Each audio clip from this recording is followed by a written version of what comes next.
गीता 18 के श्लोक नंबर 62 में भगवान स्वयं कह रहे हैं कि अर्जुन उस परमेश्वर की शरण में जा जिसकी कृपा से परम शांति व शाश्वत स्थान अर्थात सतलोक को प्राप्त होगा। वो परमेश्वर कौन है, कहां है, कैसा है, जानने के लिए कृपया अवश्य सुनिए जगत गुरु तत्वदर्शी संत रामपाल जी महाराज के अमृत वचन। त्याग दिया भक्ति को और विधान बना दिया कि कोई भगवान नहीं है।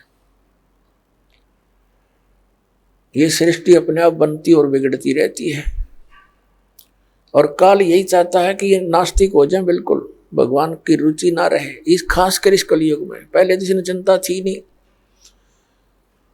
तो पुण्यात्माओं, ये जितने भी राधा स्वामी पंथ, जय गुरुदेव पंथ, सतपाल और बालोगेश्वर का पंथ और ये आसाराम और ये जितने भी सुधांशु जी का पंथ, ये कृपालु कृपुल्लु और ये सारे काल के एजेंट हैं। इनके द्वारा बताए गए भक्ति मार्ग से किसी को भी लाभ नहीं हो सकता और कुछ दिनों में ये पूरा मानव ये नास्तिक हो जाना था, ये सचकर मान लेना।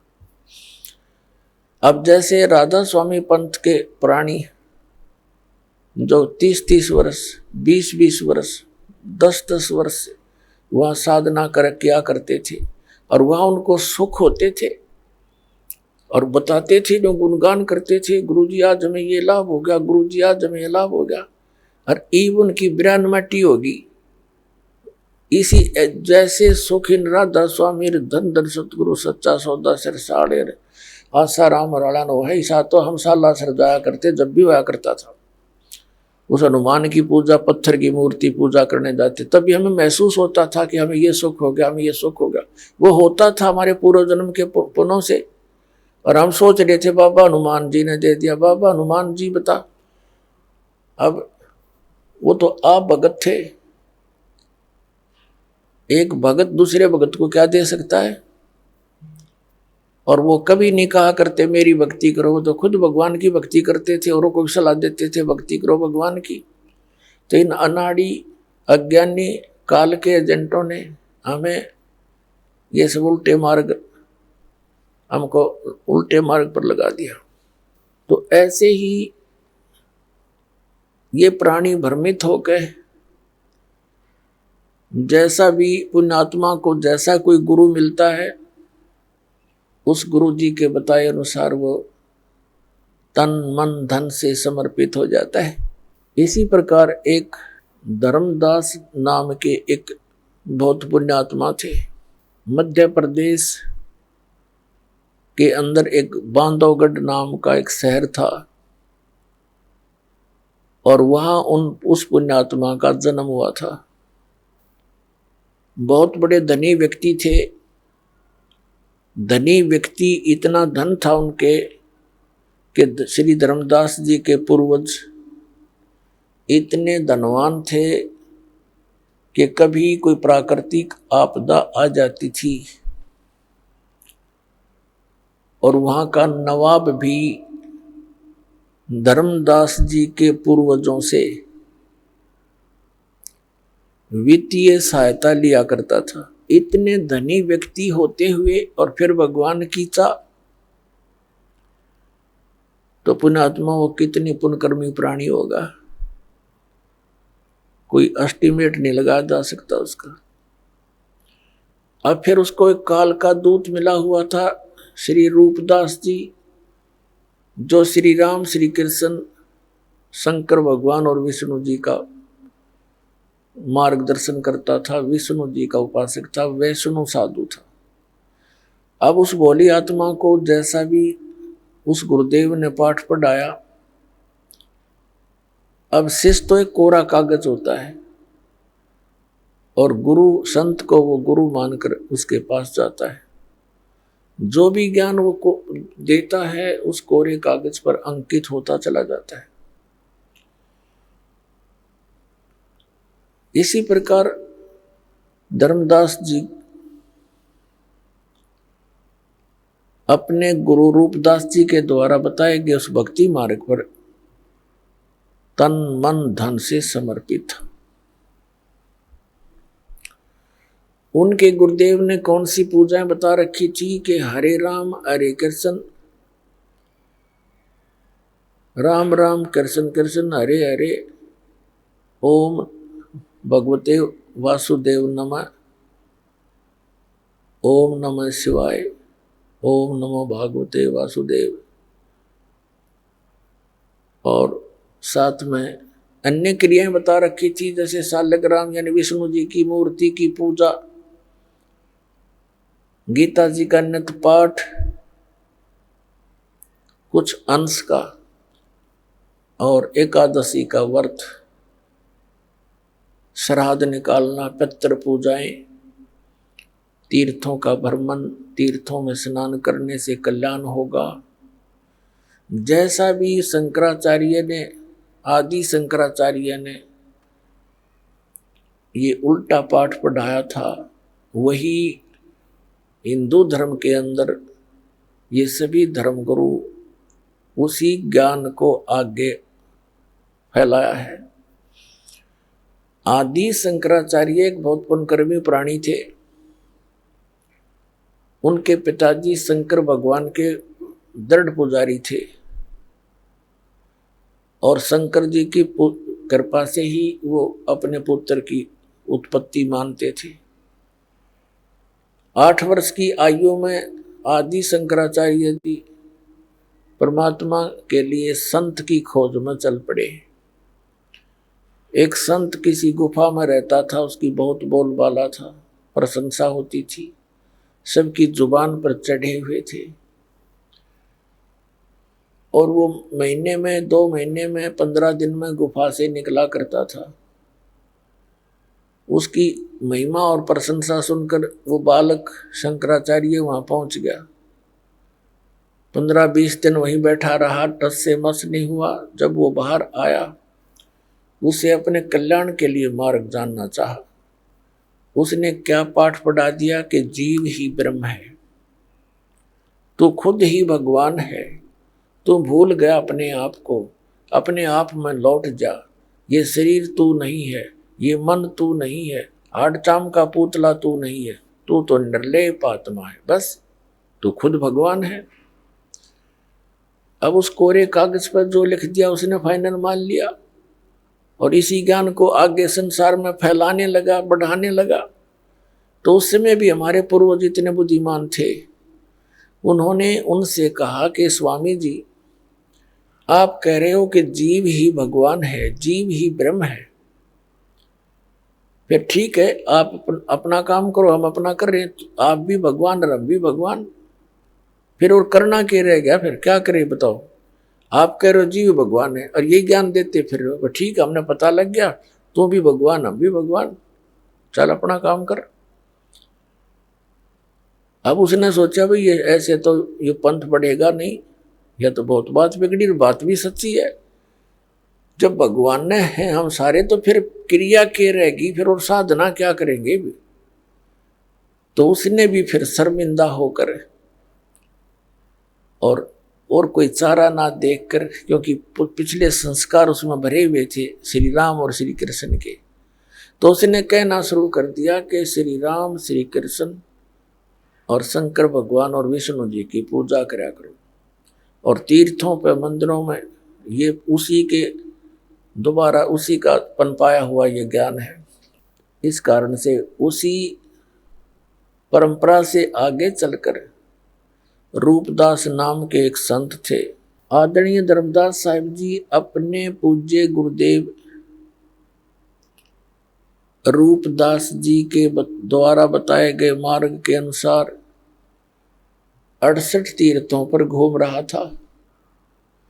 जब वो वृंदावन के अंदर यानी मथुरा के अंदर पहुंचा,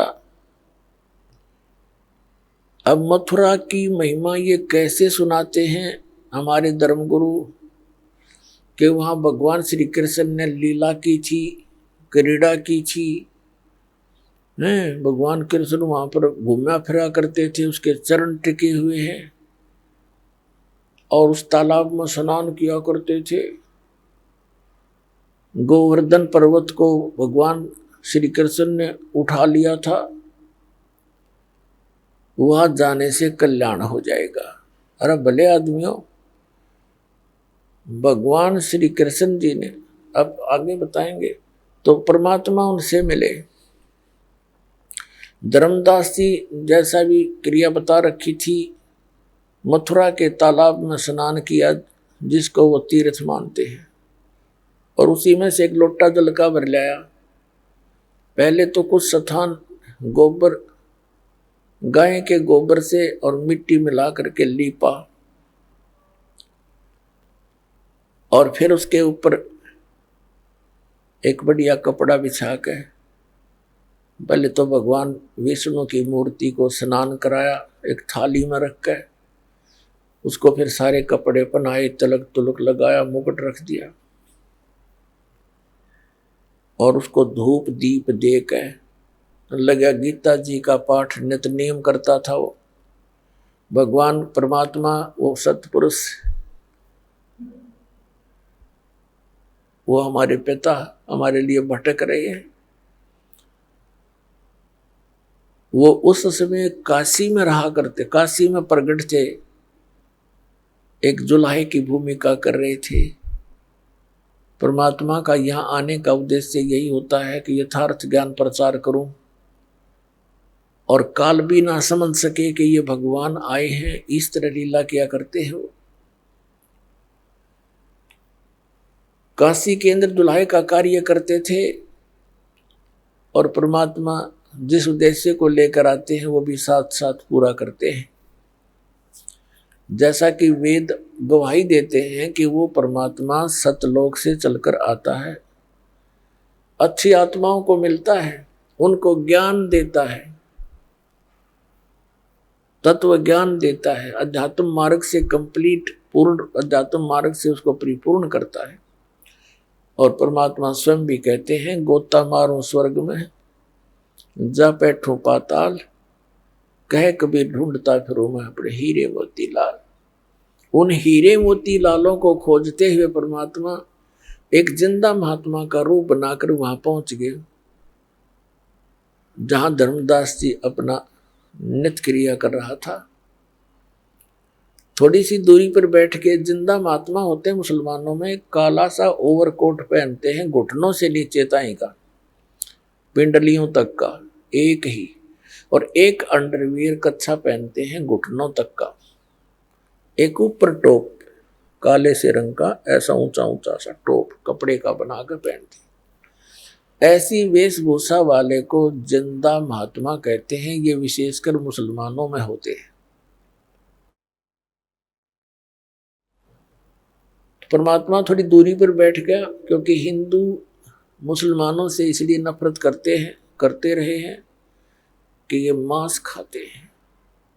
तो परमात्मा ने सोचा कहीं ये बिदक ना जावे, मेरी वेशभूषा को देखकर थोड़ा दूर बैठ गए। अपने आत्माओं, देख हमारे साथ कैसा जुल्म कर रखा है इस काल ने।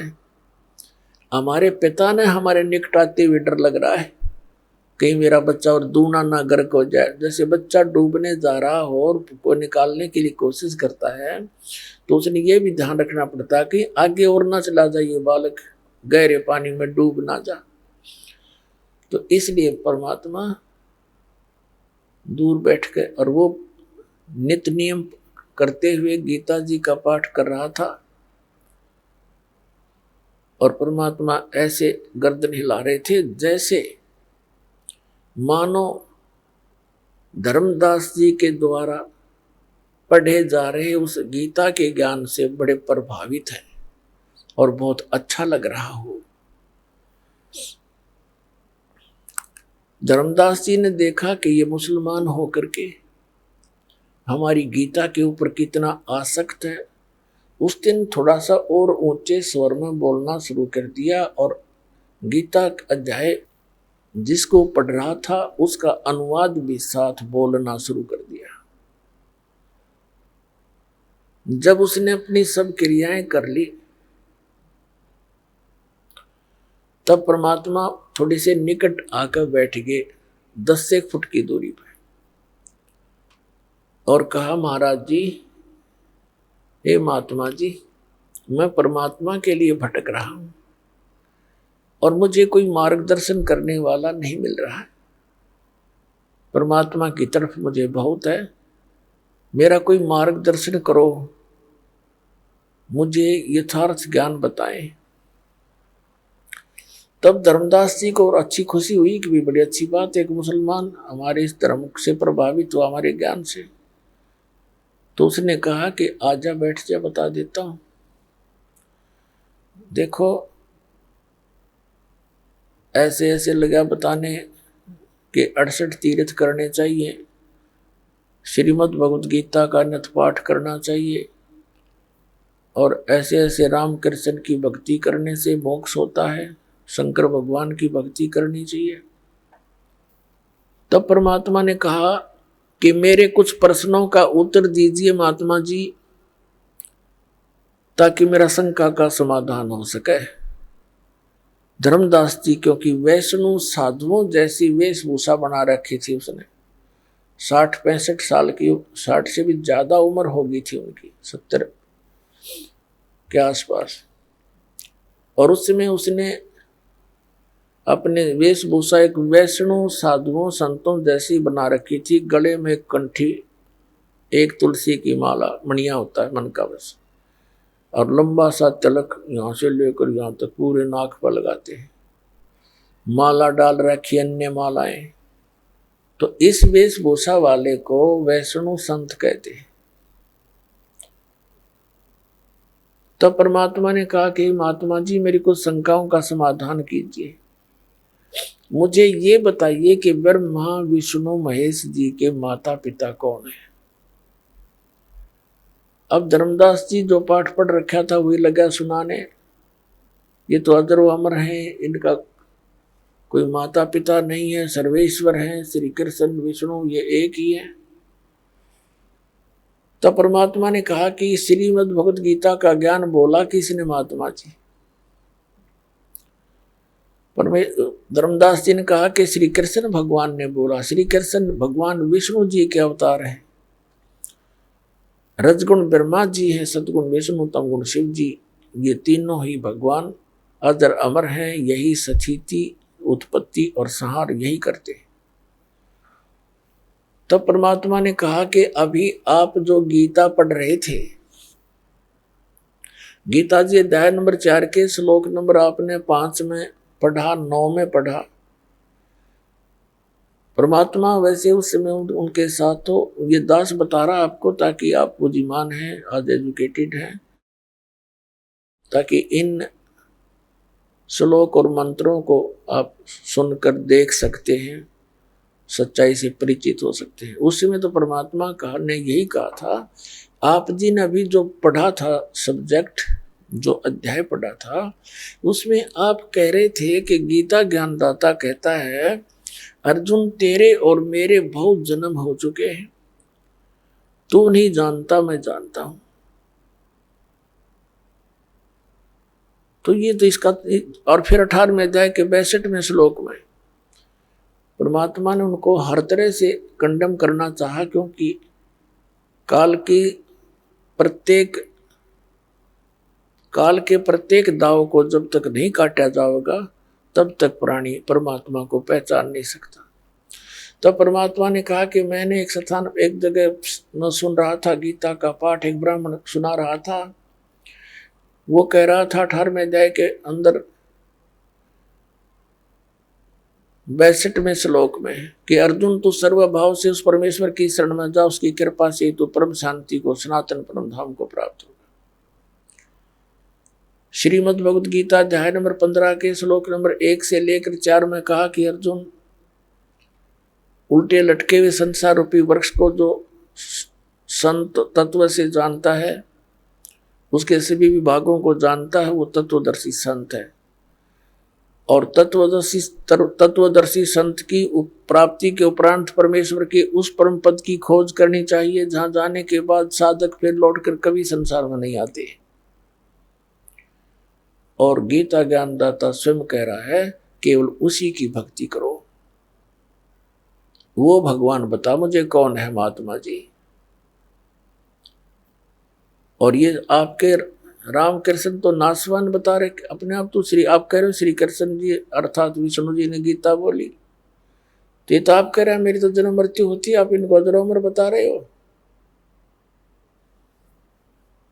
अब धर्मदास जी सुन हो गया, क्योंकि पर सच्चाई के आगे झूठ नहीं चल सकती। वो ना बोल पा रहा है, ऐसा हो गया जैसे स्तब्ध हो जाता आदमी।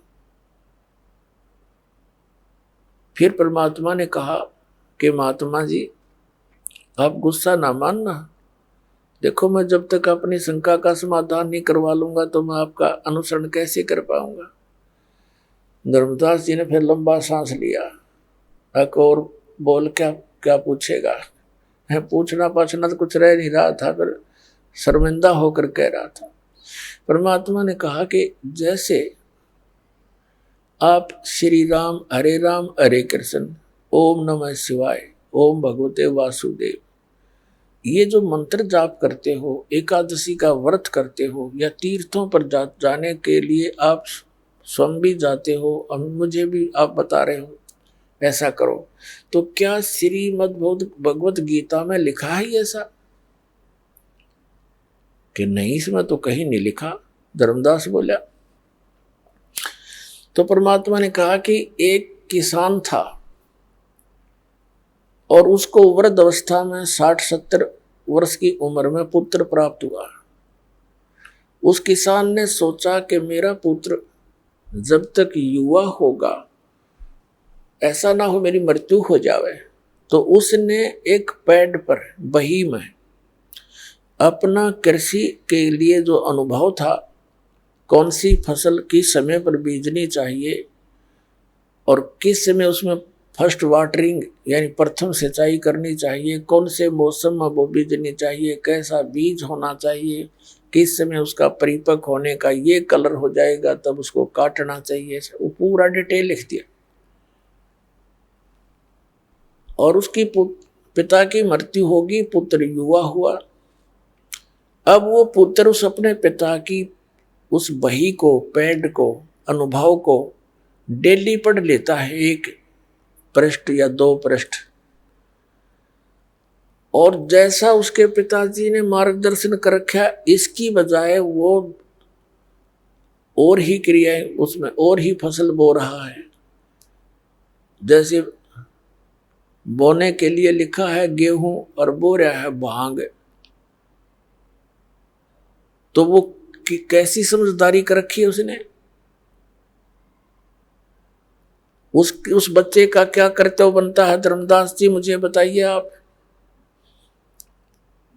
क्या उसका कर्तव्य नहीं बनता जो पिता ने उसमें लिख रखा बही में, बेड पैड में, उसके अनुसार उसका पॉइंट टू पॉइंट फॉलो करे। धर्मदास जी कहते हैं हाँ बिल्कुल सही है ना, तो मूर्ख हो तो मूर्ख है, फिर क्या पाओगा इसने। तो परमात्मा ने कहा ऐसे ही मूर्ख तुम लगे मुझे। आपके परमात्मा ने लिखा है कि इसमें कोई मंत्र वो जाप करना ही नहीं। 8वें अध्याय के 13वें श्लोक में लिखा कि ओम इति एकाक्षरम ब्रह्म विवरण माम अनुसमण ये परियाति तदंदेहम से आती परमागति। अब गीता ज्ञानदाता कहता मेरा केवल एक मंत्र, एक ओम मंत्र है, नथिंग एल्स, इसके अतिरिक्त और कोई मंत्र मेरा नहीं है। और गीता अध्याय नंबर 16 के श्लोक नंबर 23-24 में कहा है कि शास्त्र विधि को त्याग कर जो मनमानी पूजा करते हैं, मनमाने जाप करते हैं, मनमाना आचरण करते हैं, उनको न तो कोई सुख हो, न उनकी गति हो, न ही सिद्धि प्राप्ति हो। इससे तेरे लिए अर्जुन कर्तव्य और अकर्तव्य की व्यवस्था में सदग्रंथ ही प्रमाण है। तो वो खुद कहते हैं, परमात्मा खुद कह रहे हैं आपके कि गीता के अंदर जो लिखा है, सदग्रंथों में, वेदों में जो लिखा है, इसके अनुसार जो साधना करता है वो तो ठीक है, इसको त्याग कर अपने मनमानी पूजाएं करता है, आचरण करता है, नाम जाप करता है, तो वो यूजलेस है। अब धर्मदास जी के तो पसीने आ गए, और ये पुराना रंग 20, 30, 50 वर्ष से फिर पूरे समाज के अंदर जहां भी जाते हैं एक ही जैसी लोकवेद कथाएं होती हैं, किसी को कोई ऑब्जेक्शन ही नहीं होता, सभी उसको सेट हो जाते हैं। जो भी जिस धर्म में मजहब में जन्मा है उसका बहुत बड़ा समुदाय होता है और पूरे क्षेत्र में वही पूजाएं उसी तरह की विचारधारा बनी रहती है, फिर उसमें ऑब्जेक्शन नहीं होता किसी को। और उसमें आकर के कोई सच्चाई बताने की चेष्टा करता है तो विरोध का एक तूफान बन जाता है। तो ये सब काल का ही जाल है। तब परमात्मा ने, जब उसने देखा, धर्मदास ने, आदरणीय धर्मदास साहिब जी ने देखा कि यो तो भाई बात तो बड़ी गहरी गहरी कर रहा है, पर ये मुसलमान है, कहीं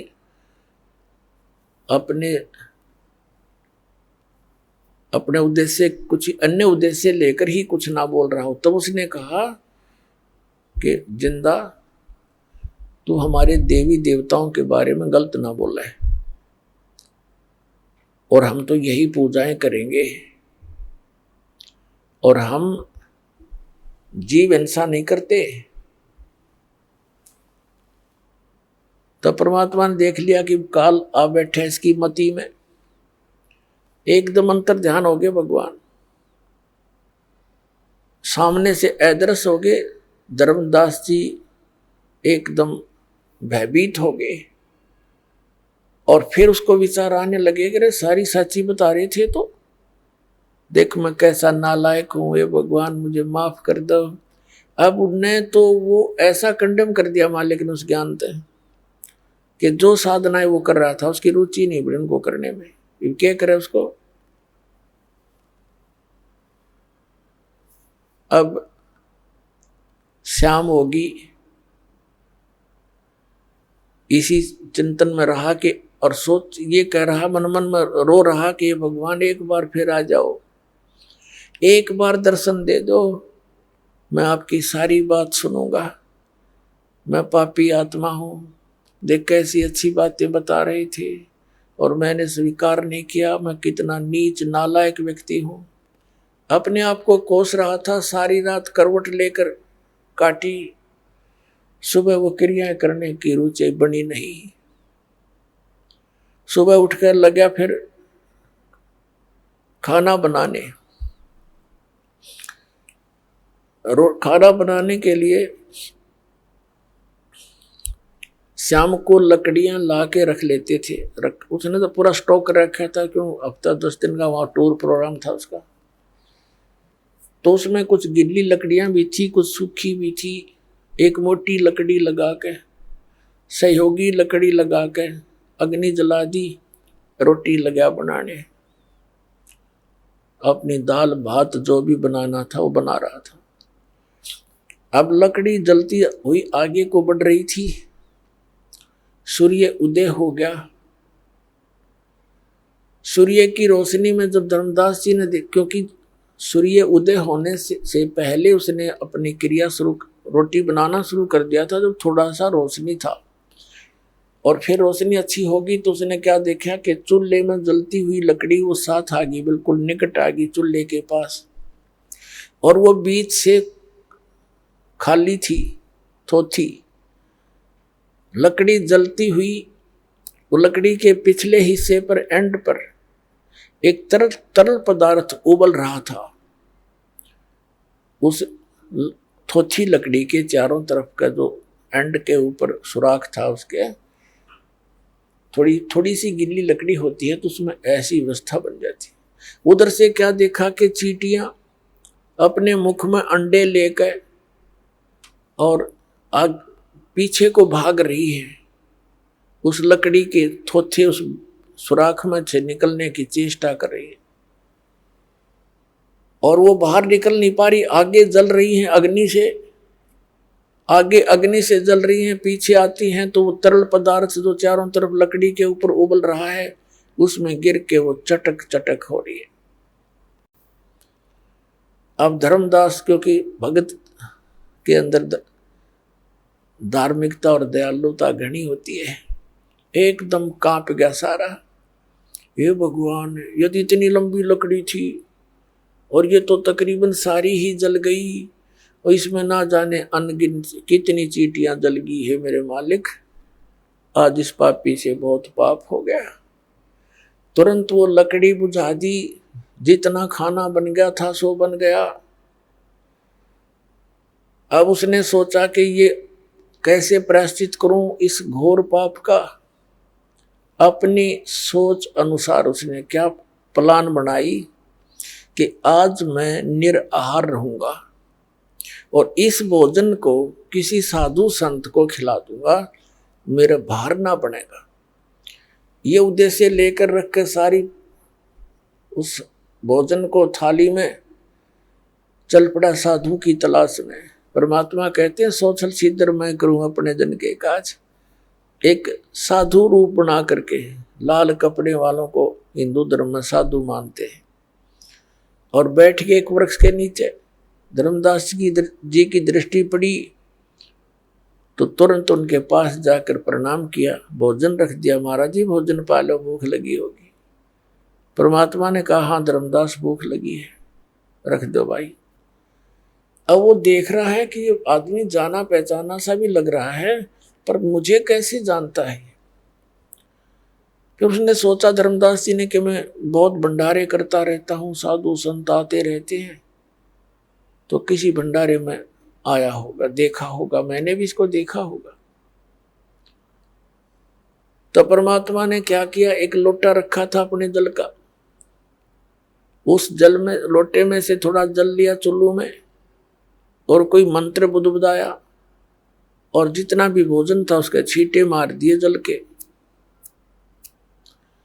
क्या देखता है, देखते ही देखते सभी सारे भोजन की चींटी बन गई और प्रत्येक के मुख में अंडे सफेद सफेद। तब परमात्मा उसी रूप में आगे जिंदा वाले महात्मा का रूप बना लिया जेठिस और कहा, रे कसाई, ए धर्मदास, कल क्या कह रहा था तू कि हम जीव हिंसा नहीं करते, तेरे से तो कसाई भी अच्छा, और ऐसे पाप के भोजन को मुझे खिलाने वाला था। सारी थाली काली होगी, चींटियों से भरगी, वो बाहर निकलने की चेष्टा कर रही है थाली से। तब परमात्मा उसी रूप में आए तो धर्मदास चरणों में गिर गए और बुरी तरह रोने लगे कि हे भगवान मुझसे गलती होगी, माफ करो मेरे दाता, मेरा तो सब कुछ उजड़ गया था, मेरी नालायकी थी दाता, क्योंकि पिछला रंग जल्दी सी उतरता नहीं। हे भगवान, हमारा बहुत दिनों से रंग चढ़ा हुआ था, आप सारी सत्य कह रहे थे और मेरी आत्मा मान रही थी, पर मन बकवाद करे था, माफ करो मेरे दाता। परमात्मा ने कहा ठीक है भाई। अब फिर परमात्मा ने उसको सारी सृष्टि रचना सुनाई, ब्रह्मा विष्णु महेश की सतिथि से परिचित करवाया, तो काफी अच्छी तरह सुना उसने। लेकिन फिर भी ये मन बड़ा उस्ताद है, प्रश्न करता ही रहा वो। धर्मदास जी ने कहा कि भगवान, हमने सुना है कि भगवान श्री कृष्ण ये विष्णु अवतार हैं, उन्होंने मोर ध्वज राजा के पुत्र ताम्र ध्वज को आरे से 2 फाड़ करवा दिया था और फिर जीवित कर दिया। अब आपकी बात को मैं कैसे स्वीकार करूं कि उनमें कोई शक्ति नहीं है। तब परमात्मा ने कहा, बेटा मैं ये नहीं कह रहा कि इनमें शक्ति नहीं है, पर इनसे मोक्ष नहीं है। जन्म मृत्यु ना आपकी समाप्त हो सकती, ना इन तेरे भगवानों की हो सकती। अब परमात्मा ने कहा कि देखो, वही श्री कृष्ण भगवान उस समय वो फेल हो गए जिस समय अभिमन्यु महाभारत के युद्ध में प्रथम दिन ही मारा गया था। अभिमन्यु भगवान श्री कृष्ण का सगा भांजा था, सुभद्रा का पुत्र था और पांडवों का कुलनाश हो रहा था। श्री कृष्ण उनको जीवित नहीं कर सका। अब धर्मदास जी एकदम स्तब्ध हो गए। तो परमात्मा से पूछा कि भगवान क्या कारण था। तो परमात्मा ने कहा कबीर जी ने कि धर्मदास, ताम्रध्वज जो लड़का था उसकी आयु शेष थी, इस कटे हुए शरीर को ये उनके संस्कारवश ठीक कर सकते हैं। उसकी आयु शेष थी, इसलिए उसको जीवित कर दिया। आप पे मरवाया था, आप पे जीवित कर दिया। अभिमन्यु की आयु शेष नहीं थी, भगवान आपके भगवान कृष्ण जी नहीं कर सके उसको जीवित। और एक परमात्मा परम अक्षर ब्रह्म है जिसकी मैंने कथा सुनी है। और मेरे गुरु धर्मदास जी ने पूछा कि आप फिर आपको ज्ञान कहाँ से हुआ महात्मा, जिंदा महात्मा, कि एक कबीर नाम के महापुरुष परमात्मा सतगुरु आए हुए हैं। उस सतगुरु ने मुझे ये ज्ञान बताया है और उसी से मैं आपको आगे ये जानकारी दे रहा हूं। तब धर्मदास जी ने कहा कि भगवान, आप सृष्टि रचना आपने सुनाई और सतलोक की महिमा बताई, मुझे वहां के दर्शन कराओ, तब मेरा विश्वास दृढ़ हो। परमात्मा बोले, भाई बात सुन, जब मैं आपको बता रहा हूं, मैं तुझे विधि बताऊंगा जो मैंने अपने गुरुदेव से प्राप्त है, और उसकी तू साधना कर। जब तू शरीर छोड़ के जाएगा वहीं पहुंच जाएगा, ऐसा हठ नहीं करना चाहिए। तो फिर उसने कुछ और ऐसे ही अटपट बातें कर दी और शंकाएं बहुत पैदा कर ली। तब परमात्मा फिर अंतर ध्यान हो गए और फिर लगा बुरी तरह रोने। फिर धर्मदास जी रोते हुए वापस चल पड़े अपने बांधवगढ़ की तरफ। अब घर पर जब पहुंचे, उसकी पत्नी बड़ी धार्मिक थी। आमनी देवी ने कहा कि भगत जी, आपने तो बहुत लंबा टूर प्रोग्राम बना रखा था, इतने शीघ्र कैसे आगे वापस? तब धर्मदास जी रोते हुए बुरी तरह रो रहे थे। ऐसे रो रहे थे जैसे कोई निजी व्यक्ति की मृत्यु हो जा। बोला नहीं जा रहा था, कंठ रुंध गया था। उसकी पत्नी ने सोचा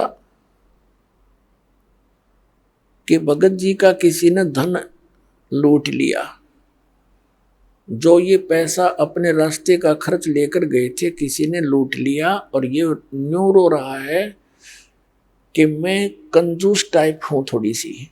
क्योंकि धर्मदास जी खुले दिल से धर्म किया करते थे, वह टोक टाक देती थी कि इतना खर्चा नहीं करा करते, बालक भी पढ़ गए हैं। तो उसने अपने आप सोच लिया कि कहीं ये इसलिए दुखी हो कि मैं इसकी प्रत्येक क्रिया में बाधा बना करती थी, और आज इसकी दशा देखकर मुझसे रहा नहीं जा रहा। तो रोते हुए कह रही है, उस रोते हुए को देखकर कहने लगी कि आपका भगवान ने घना धन दे रखा है, आप क्यों चिंतित होते हो? किसी ने धन चुरा भी लिया तो आप दोबारा ले जाओ। काफी देर के बाद धर्मदास जी थोड़ा सा नॉर्मल से हुए। फिर बताने लगा कि आमनी, यदि मेरा धन, भौतिक धन खत्म हो जाता तो मैं नहीं रोता। आज मेरा वो धन चला गया, शायद मुझे नहीं मिले, और वो मिलेगा नहीं, मैं जीऊं नहीं। आमिन जी ने फिर पूछा, सारी कहानी बता दी। आमिनी जी ने कहा कि आप एक व्यापारी होकर के और सौदा चूक गए। तब धर्मदास जी कहता कि जीवन में पहली बार चुका हूं मैं, इसलिए रो रहा हूं। मैं कितना नालायक हूं। सारी कथा सुनाई, सारी कहानी बताई। 6 महीने बीत गए ऐसे ही रोते हुए, और ऐसे बैठ जाए बाहर गली में आकर के, ऐसे देखते रहे जैसे भीलनी ने इंतजार की थी श्री राम के आने की। कोई भी साधु संत गली या कहीं पर दिखाई देता, उठकर चल पड़ते नंगे पैरों पहचानने के लिए। नहीं मिलते तो वापस मायूस होकर बैठ जाते।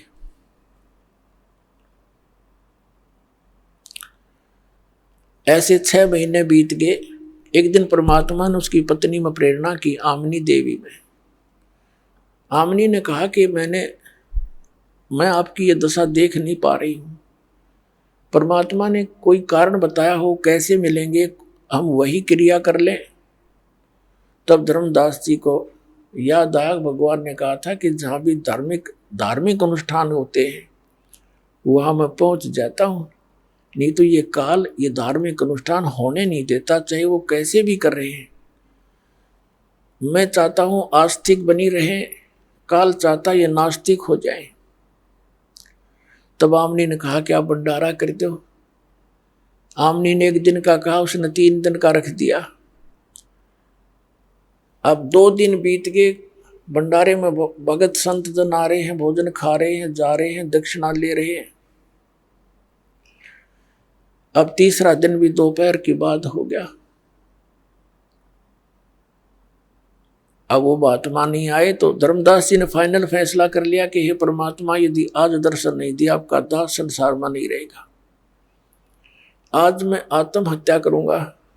थोड़े से भक्त शेष रह रहे थे भोजन करना, तकरीबन सब भोजन करके चले गए थे। परमात्मा ने देख लिया आज यो पक्का मरेगा। एक कदम के पेड़ के नीचे, जो वहां से 100 फुट की दूरी पर था, बड़ा भंडारा चल रहा था, उसी महात्मा वाले जिंदा के रूप में आकर विराजमान हो गए। धर्मदास की दृष्टि पड़ी, भागा गए, दौड़े दौड़े, देखा सचमुच तो वही है, और सीने से लग गए नु चपट गए, कती है भगवान अब के छोड़ के ना जाइयो। एक नु देखे मुंह की तरफ और रोवा बुरी तरह। तो परमात्मा को घर ले आए। आमनी जी से कहा कि आजा, मेरा धन पा गया। दोनों ने एक एक पैर पकड़ लिया। आमनी जी ने कहा कि भगवान, ये आपका बच्चा बड़े नरम दिल का है, इसकी इतनी कड़ी परीक्षा नहीं लेनी चाहिए थी। परमात्मा ने कहा बेटा, यू काल का वकील बन रहा था और एक नहीं मानना था, मैं सारी सच्ची कहूं था। अब इसको मैंने ताव दिया है, ये लोहा गर्म कर दिया इसका।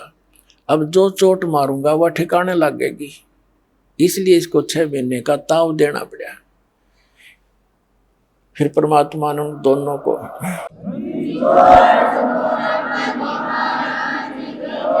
उन दोनों को प्रथम मंत्र दिया। एक दिन धर्मदास जी ने बहुत आग्रह किया, भगवान एक बार आपका लोक दिखा दो। परमात्मा भी चाहते थे मैं गवाह बनाऊं अपना। धर्मदास जी को लेकर के सतलोक गए। शरीर नीचे रह गया, भौतिक शरीर, सतलोक लेकर गए। तो वहां क्या देखा, परमात्मा अपने दूसरे रूप में, तेजो में शरीर, जिसके सिंहासन पर विराजमान है, मनुष्य आकार है, एक रोमकूप में करोड़ सूर्य मिला दे, करोड़ चंद्रमा, उससे भी अधिक रोशनी परमात्मा के शरीर की है।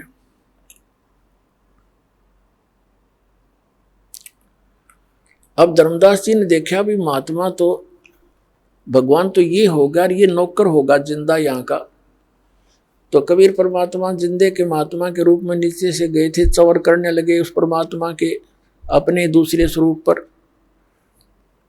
थोड़ी सी देर में सिंहासन पर विराजमान जो परमात्मा थी वो उठे और नीचे से गए हुआ शरीर जिंदा वाला सिंहासन पर विराजमान हुआ।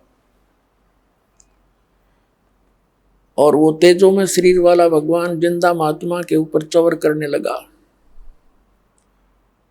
कुछ देर के बाद धर्मदास जी ये सोच रहे थे ये क्या हो रहा है कि महात्मा के ऊपर भगवान चवर कर रहा है। इतने में तेजो में शरीर जिंदा वाले शरीर में समा गए। अकेले कबीर भगवान जिंदा वाले रूप में वहां विराजमान रहे, अनंत कोट ब्रह्मांड के कंट्रोलर के सिंहासन।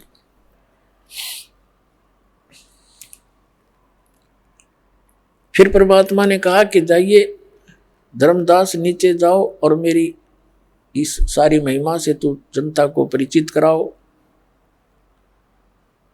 तब धर्मदास जी ने कहा था कि भगवान मुझे यही रख लो दाता, कर ना भेजो मुझको उस गंदे लोक में। तो भगवान ने कहा बेटा जाना पड़ेगा, क्योंकि तुम भक्ति युक्त थे, अब भक्तिहीन हो चुके हो। मैं तुम्हें सतनाम दूंगा, सारनाम दूंगा, उसकी साधना करके तुम वापस आ सकते हो, वैसे यहाँ ठिकाना नहीं। कहने का भाव ये, मालिक के कहने से वापस शरीर में आया। तीसरे दिन पूरे परिवार रिश्तेदार इकट्ठे हो गए, बेहोश पड़ा, सब इलाज ट्रीटमेंट जंतर मंत्र भी करा लिए। जब धर्मदास जी उठे, एकदम देखा कि महात्मा जी कहाँ हैं, सामने नहीं पाए उनको। उठकर चल पड़े कि काशी में बता रहे थे, मैं काशी में रहता हूँ, जुलाई का काम करता हूँ, कबीर मेरा नाम है। अब काशी में जाकर देखिए वही सूरत, और चरणों में गिर गए परमात्मा के। सतलोक में जो देखा हुआ, आंखों देखा वर्णन कबीर सागर के अंदर वर्णित किया, परमात्मा की आंखों देखी वाणी का। तो पुण्यात्माओं, जिस नाम से उन महापुरुषों का कल्याण हुआ, जैसे आदरणीय नानक साहिब जी को भी परमात्मा ऐसे लेकर गए थे। फिर उनको छोड़ा था, उन्होंने कहा था, भाई सूरत मुलुक की वेश, ए ठगवाड़ा ठगी देश, खरा सियाणा बहुता बारी, धान के रूप रहा करता। तो पुण्यात्माओं, सौभाग्य आपका, आपको परमात्मा ने वही मंत्र उपलब्ध कराए। धन्य आपके माता पिता जिनसे जन्म हुआ। बोलो सतगुरुदेव।